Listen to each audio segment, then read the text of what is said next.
Coucou la YouTube compagnie, j'espère que vous allez bien. On est le jeudi 3 avril, il est 17h30 et on se retrouve pour une petite lecture. Mais vous allez voir, c'est plus après du coup là pour vous montrer comment les photos et tout ça. Voilà. Donc c'est un bouquin de Armand Spitzer. De la Thaïlanderie. Voilà. Et voilà à quoi ressemble notre girafe sur la carte, c'est ça. Voilà, tout ce truc. Et moi, je suis...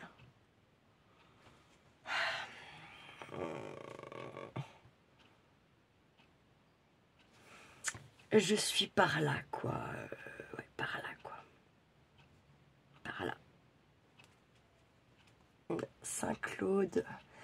Moiran, ouais, bah, je suis, oui, par là, je peux par là. Voilà. Du coup, c'est parti. Entre originalité et tradition, le Haut-Jura n'est pas vraiment le Jura. Ce pays tout en creux et en bosse, dominé par sa ligne de crête.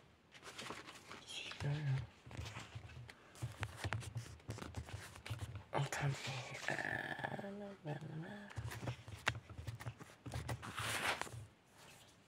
Ouais, c'est mieux. Conserve une personnalité très marquée. Un climat rude et un environnement grandiose ont façonné les habitants qui ont développé au fil des siècles une multitude d'activités typiques à la région. Ce pays défraîchi par les moines dès le haut Moyen-Âge, bordé de montagnes érobées par le temps, couvert de forêts d'épicéas creusées par les torrents, ce pays étonnant est constellé de villages nichés sur les voies de passage. Pourtant, deux villes, Saint-Claude et Morée, ce sont des villes paix au rythme de leur spécialité, qui sont les fabrications de pipes et de lunettes. Plus loin, à Moiran, on produit la moitié des jouets français. Le Haut-Jura est ainsi. Il fourmille d'activités surprenantes. De la tradition de l'élevage, il a tiré le principe des coopératives. De la forêt, il a puisé l'art de la tabletterie. C'est ce que mon papa faisait. De base, il est tourneur sur bois et puis ensuite, il a fait de la tabletterie. Donc, dans ces montagnes, on taille les pierres, on tourne le bois comme autrefois. Mais on a fait de la vallée de la Bienne un centre de haute technologie. Et le tourisme ne cesse d'attirer les visiteurs. Sans cesse, le Haut-Jura aussi entre originalité et tradition. Dans un savant équilibre où la nature et l'homme ont toujours fait bon ménage. La ville de Saint-Claude semble s'accrocher au flanc des montagnes depuis le pont de Faubourg, là où fut fondée la cité par Romain et Lupicin. La perspective sur les maisons de la rue de la Poya est impressionnante. Contrairement à ce que l'on croit, le Jura ne doit pas son nom à l'époque géologique appelée Jurassique. C'est le contraire. Le terme Jurassique a été utilisé pour la première fois en 1829 par M. Broignard pour désigner l'époque relative à la formation du Jura. Voilà. C'est une partie de la rue de la Poya, tout ça là. Attendez, là. Est-ce qu'on est dans quel sens? Ou est-ce qu'on est à Morée?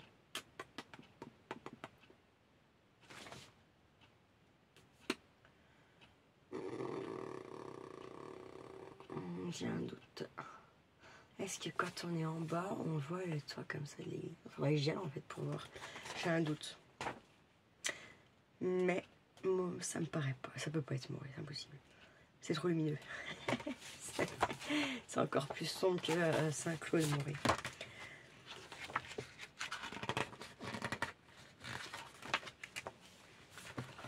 L'ambiance de la force et de la beauté. Arc, bouté et l'estre contre la Suisse qu'il domine, qui sont enfilades de sommets. Le Haut-Jura représente la partie la plus en altitude du département. Cette région, en forme de virgule, s'étire au sud depuis les monts du Haut-Bugey jusqu'au plateau boisé du Haut-Doubs au nord.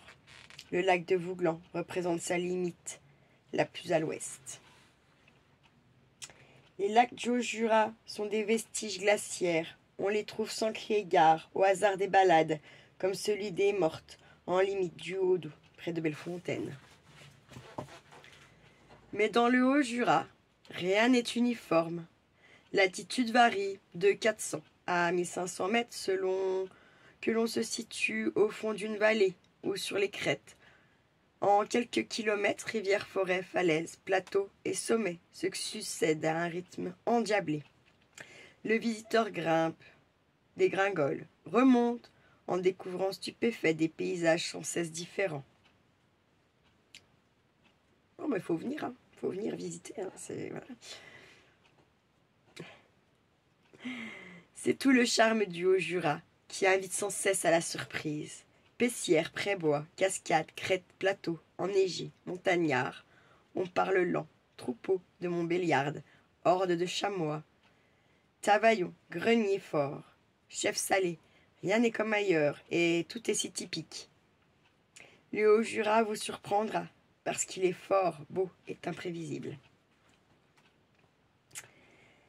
La Suisse fait frontière avec le Haut-Jura sur une trentaine de kilomètres depuis la Faucille jusqu'au bois d'Amont et la forêt du Rizou. La Suisse, c'est une quarantaine de kilomètres. Le Haut-Jura fait frontière avec la Suisse, le seul pays véritablement étranger depuis l'instauration de l'Europe. On accède au pays de Guillaume Tell par les postes frontières de Bois d'Amont au nord, de la Cure à 2 pas des Rousses. Le Haut-Jura n'est guère séparé que d'une trentaine de kilomètres de Genève, la ville internationale, et d'une quarantaine de Lausanne et du lac Léman.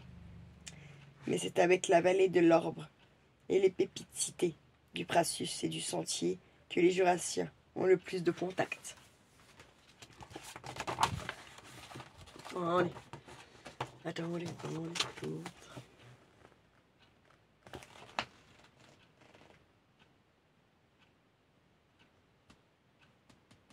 Mais c'est pas le lac de Vouglan celui-là. Ah bah non, c'est celui c'est celui de Morte.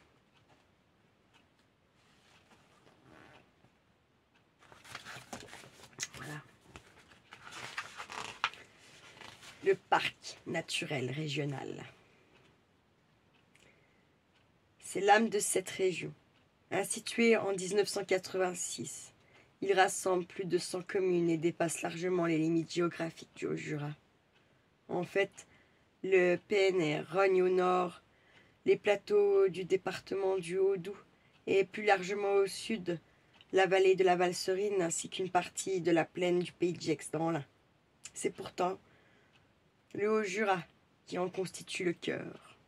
Le PNR a pour vocation à sauvegarder l'environnement et les grandes traditions de ce pays de montagne, mais aussi à soutenir le développement des activités humaines, qu'elles soient artisanales, agricoles ou touristiques. L'utilisation du cheval pour les travaux de débardage est une vieille tradition qui se perpétue et les bûcherons ne rechignent pas à faire de démonstrations devant le public. La fête du Haut-Jura. Instituée dans les années 1980, c'est le grand rendez-vous de tous les montagnards. Chaque année en été, la fête migrait d'un village à l'autre et présentait tout ce qui fait les forces vives du Haut-Jura. Artisanat, produits terroirs et culturels, animation, tradition. Pendant 2 jours, 40 000 visiteurs faisaient le déplacement pour découvrir cet événement. Mais depuis 2004, l'association organisatrice a dû renoncer par manque de moyens. Sans doute la fête du Haut-Jura retrouvera-t-elle bientôt une second souffle, car c'est vraiment la vitrine de cette région. Ouais, bon à savoir. Les murs en pierre sèche constellant le paysage haut-jurassien, montés par les agriculteurs, ils servaient de séparation entre les différentes parcelles. Aujourd'hui en partie détruits, ils sont peu à peu reconstruits par des spécialistes à l'initiative du PNR. Les monts Jura forment une ligne de crête qui domine de l'est la vallée de Gex et du Léman. Elle est sillonnée par des sentiers très empruntés en été. Le paysage typique du Haut-Jura se compose des épicéas, des prés dans lesquels pèsent des vaches montbéliardes, des fermes traditionnelles d'altitude et des murets en pierre sèche. Au printemps, les fleurs colorent l'ensemble.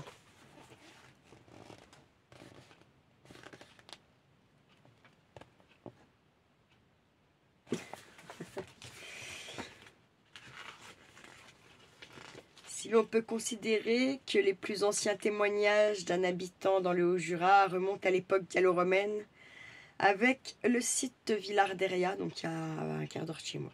C'est vraiment à partir du 5e siècle et l'arrivée des moines défricheurs que l'histoire haut-jurassienne débute réellement. Du 5 au 16e siècle, l'abbé de Saint-Claude pose son empreinte sur l'ensemble du Haut-Jura. Les prérogatives des abbés sont considérables. L'abbaye jouit d'une renommée dans toute l'Europe. Les rois y viennent en pèlerinage. Les papes la protègent. Au fil des siècles, la règle de Saint-Benoît se relâche et l'abbaye de Saint-Claude, après avoir connu les guerres d'annexion à la France du XVIIe siècle, arrive épuisée à la Révolution qui lui donne le coup de grâce. Le XIXe siècle suscite un développement économique sans précédent qui fait de ce secteur la région la plus industrielle du Jura. Les guerres de 1870 et surtout de 14-18 l'affaiblissent, mais c'est la Seconde Guerre mondiale qui laisse le plus de traces avec une activité résistante qui valut à l'ensemble des populations haut-jurassiennes de connaître les camps d'extermination. Il y a beaucoup de monde qui est parti en camp, non pas parce que c'était forcément des juifs, mais parce que tout simplement ils faisaient de la résistance, voilà.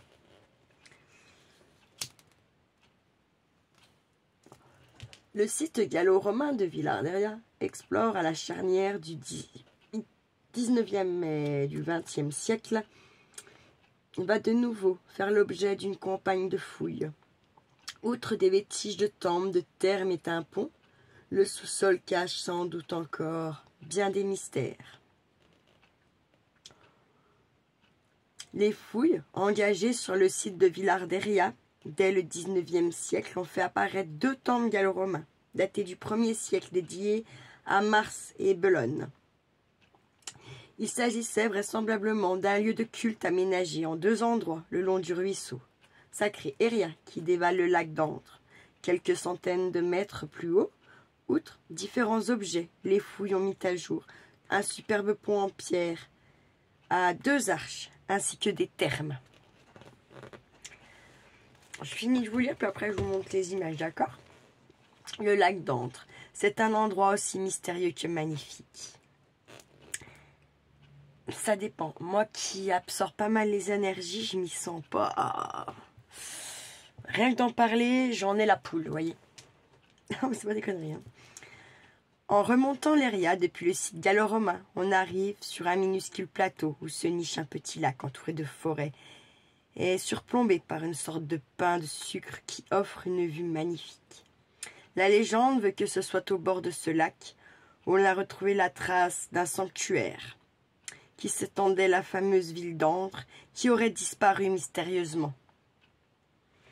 Depuis la montagne qui domine le lac d'Antre, la vue est magnifique sur un endroit sauvage niché entre les rochers et les forêts d'épicéas. On y a retrouvé les vestiges d'un temple gallo-romain. Au début du XVIIe siècle, la terre de Saint-Claude connut une région de procès en sorcellerie. C'est l'abbé Boguet, d'Aulois, d'origine, et auteur du livre Les discours exécrables des sorcières, qui instruit la plupart des procès qui coûtèrent la vie à une dizaine de personnes. Donc ça, ce sont les vestiges.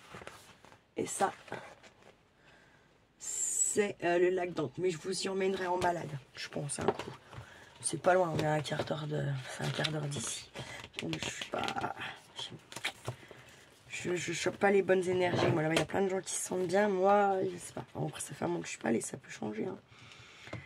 Les pères du Jura. Je suis pas sûre d'avoir bien envie de lire ça, moi, dis donc.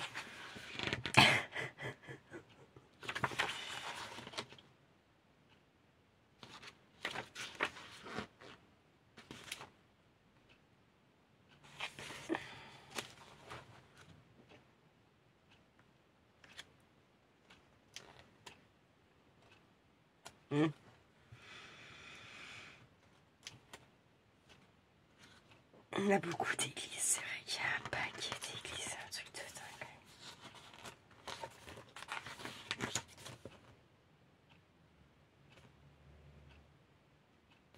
dingue. Je vais vous lire ça. La rafle du 9 avril. Le 9 avril 44. En représailles à une attaque des troupes de la résistance et du FFI contre une colonne allemande, les nazis ont pris en otage sur la place du Pré plus de 300 personnes qui furent envoyées dans les camps de concentration. 186 n'en sont pas revenus.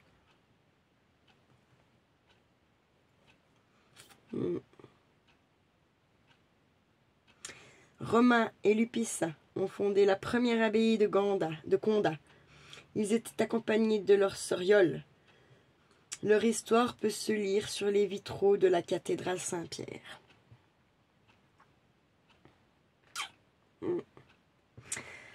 Saint-Claude, l'âme du Haut-Jura. Avec 12 000 habitants, c'est la capitale du Haut-Jura. À 440 mètres d'altitude, cette ville industrieuse, au passé monarchique, pris entre le mont Chabot et le mont Bayard, semble s'accrocher aux pentes des montagnes, née au confluent de la Vienne et du Tacon. La cité se scinde en une ville basse,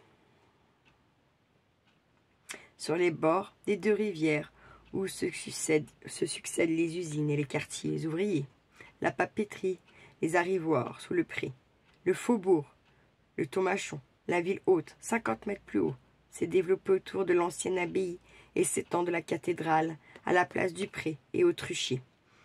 Entre les deux, la rue de la Poya fait le lien.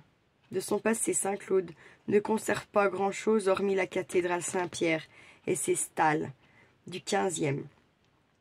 Elle a été plusieurs fois incendiée, notamment en 1799, où la quasi-totalité de la ville disparut. C'est surtout le site qui lui donne sa force, avec la place de la Grenette, véritable balcon sur les quartiers bas, et les maisons de la Poya, qui semblent collées au rocher. Une cinquantaine de ponts et passerelles enjambent les rivières. Le Grand Pont et ses 50 mètres de hauteur sur le Tacon est le plus connu. Nous, on l'appelle le Pont des Morts. Hein. C'est celui-là, oui. Le pont de Pierre domine la Bienne de 40 mètres et le pont d'Avignon est le plus ancien.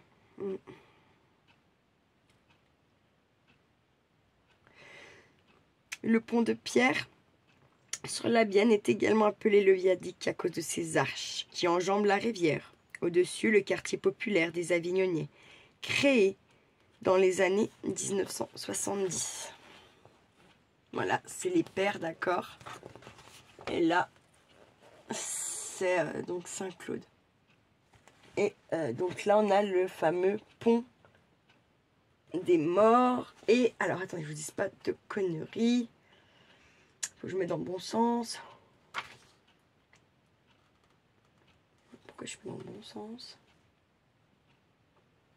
Mais non, ça suffit dans le... Mais non, ça suffit pas.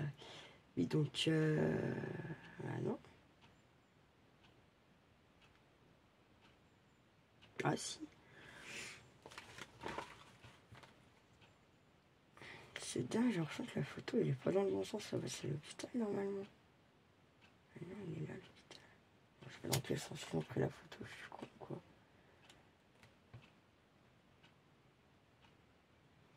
J'arrive pas à me mettre dans l'autre sens pour... C'est dingue. Bref. Je vous lis ce qui est intéressant. Le musée de la pipe et du diamant. La taille du diamant et des pierres fines a été l'une des spécialités de Saint-Claude jusqu'au milieu du XXe siècle. Aujourd'hui, il ne subsiste qu'une poignée de spécialistes. Dommage hein, quand même, l'histoire.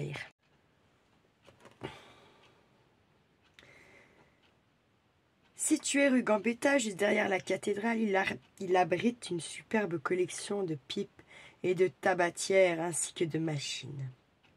C'est là, dans une salle, que la confrérie des maîtres pipiers procède à ses intronisations selon un rituel très précis.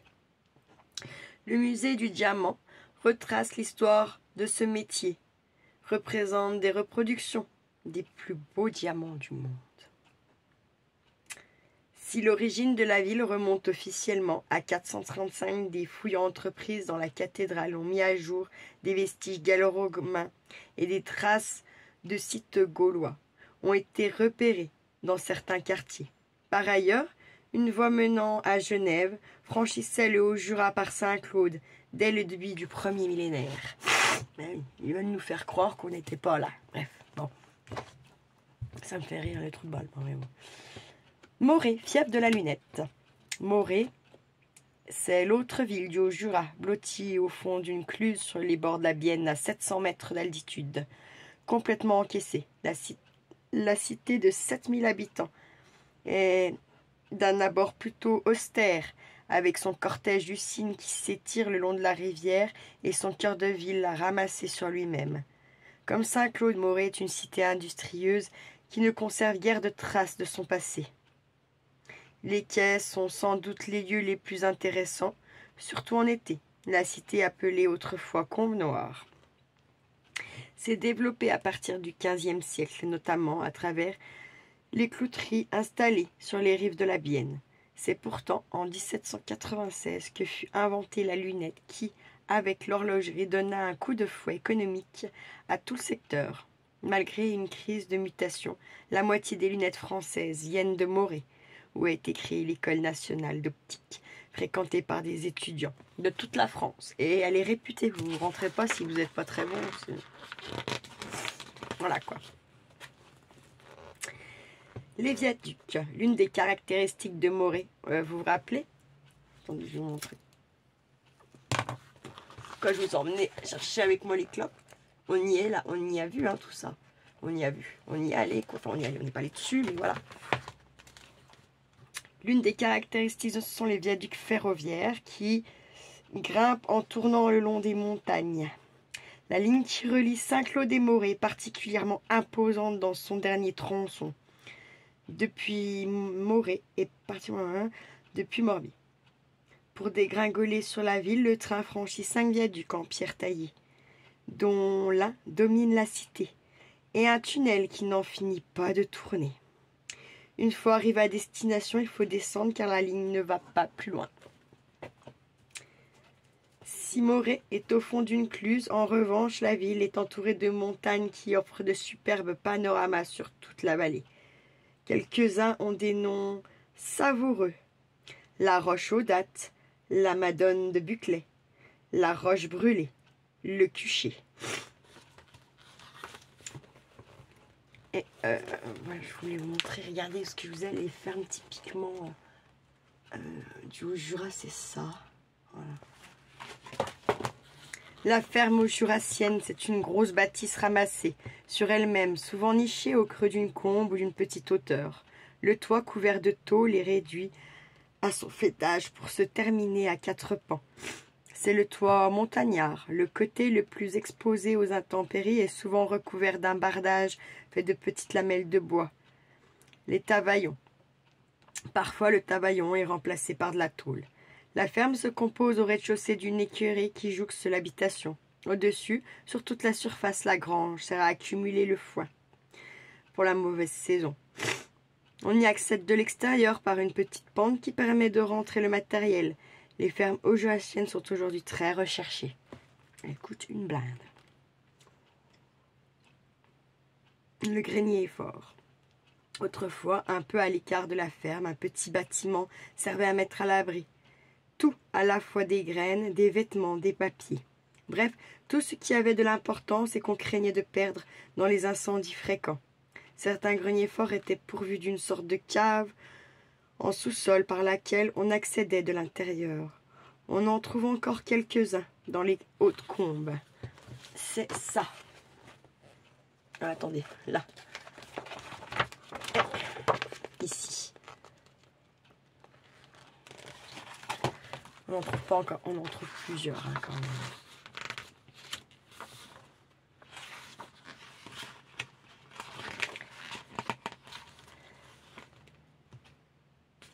Allez, on trouve l'église de Saint-Lupicin, qui date du XIe siècle. On trouve la chapelle de Saint-Romain, ça faudrait que je vous y emmène, c'est pas très loin. On surplombe toute la vallée par Rouge-Pacha, Salle, Molinge, tout ça là. Qui date, elle, par contre, du XIIe siècle. Ensuite, on a l'église Notre-Dame à l'abbaye. On la voit de l'autre côté. On a l'église des Rousses qui est très importante aussi. Donc ça, c'est Saint-Romain. Là, c'est l'église de l'abbaye. Là, c'est l'église des Rousses, il me semble. Je vous dis pas, c'est les dates, machin, on s'en fout un peu.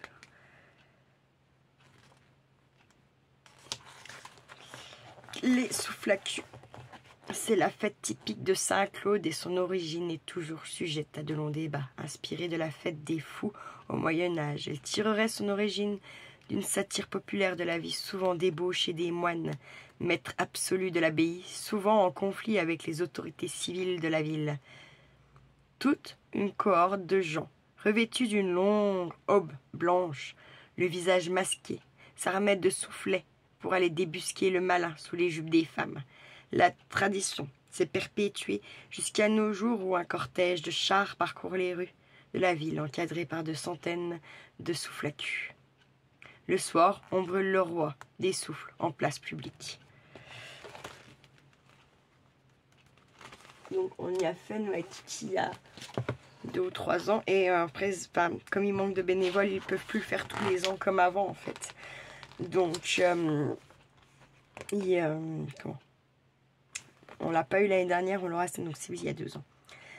La queue de cheval, au-delà du village de Chaumont, qui domine Saint-Claude, la cascade de la queue de cheval dégringole de plus de 40 mètres d'un minuscule plateau. L'eau tombe est une sorte de tresse, d'où son nom, puis court en un ruisseau et s'en va rejoindre bien plus bas le Tacon. La cascade de la queue de cheval est magnifique juste après un orage ou quelques pluies, quand ses eaux bondissent dans le décor vaste et somptueux des cris des foules.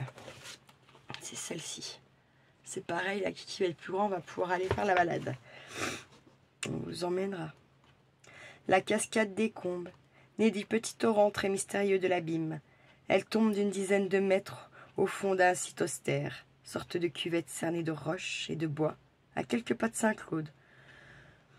L'endroit doit une partie de sa célébrité au poète Lamartine, dont la famille possédait des biens, non loin de là, et qui venait souvent s'inspirer dans ces lieux particulièrement romantiques. Les cascades du Flumen. À côté du fameux Lacette-Sémoncel, le torrent franchit un dénivelé de plusieurs centaines de mètres. Quelques activités se sont d'ailleurs développées sur ces rives. Moulins, scieries plus bas, le torrent finit sa course au fond des gorges très profondes, en une cascade qui se démultiplie dès que les eaux sont fortes. Un endroit difficile d'accès, mais qui offre un panorama superbe et une sorte de petit cirque noyé dans les arbres. Je vous montre après. Et la cascade de Vulvose, elle n'est pas très loin non plus, il faudra qu'on y aille. Peut-être la plus belle de tout le Haut-Jura. En tout cas, à coup sûr, la moins connue. Nichée, en pleine verdure, il faut suivre un sentier de chèvres pour y accéder. La cascade se jette d'une quinzaine de mètres un peu en dessous du village de Vulvose, lui-même blotti dans le creux d'un cirque rocheux sauvage.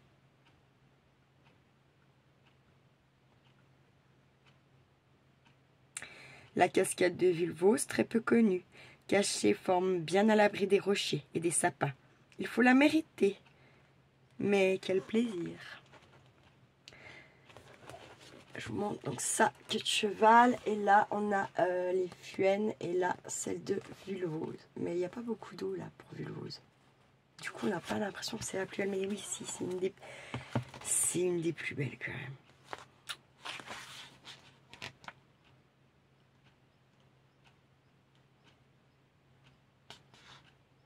Voilà.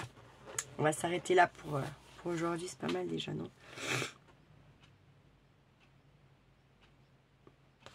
On sera toujours sur les cours d'eau. Et après, on va justement parler de la vallée en bas. De Geur, Mollinges. À Mollinges, on avait le marbre. Ah, à Chassal, pardon, on avait le marbre. Grosse carrière de marbre. Voilà. Tout ça, c'est pas très...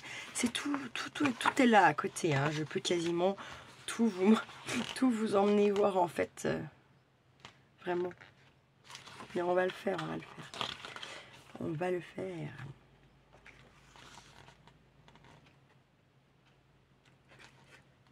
Mais en fait, Moran, c'est Jura Sud. Voilà, quoi. Le Grand Vaux, c'est chez moi. Saint-Laurent, tout ça. Le plateau du Lison. Ah non, bah, ça, c'est plutôt... Le pôle de la tournerie de ravioles. Les Hautes-Combes. Bref, on a encore de quoi s'amuser un petit peu. Mais on va s'arrêter là, sachant que j'en ai déjà fait une ce matin. Mais ce matin, franchement, en fait, il écrit en... Je pense qu'il y avait des choses qui sont un peu en patois. Et il manque des mots, je pense. Franchement, c'est pas une... Puis avec la fatigue, on va pas se mentir, c'était pas ça qui est ça. Mais bon, il faut bien reprendre un petit peu et puis ça va le faire. Et puis de toute façon, après... Pourquoi c'est plié, ça? D'accord, sympa. Et puis je pense qu'après, on va un petit peu s'attaquer au grand livre des esprits de la nature, écrit par Richard Ely. D'ailleurs, il me l'avait dédicacé, celui-là.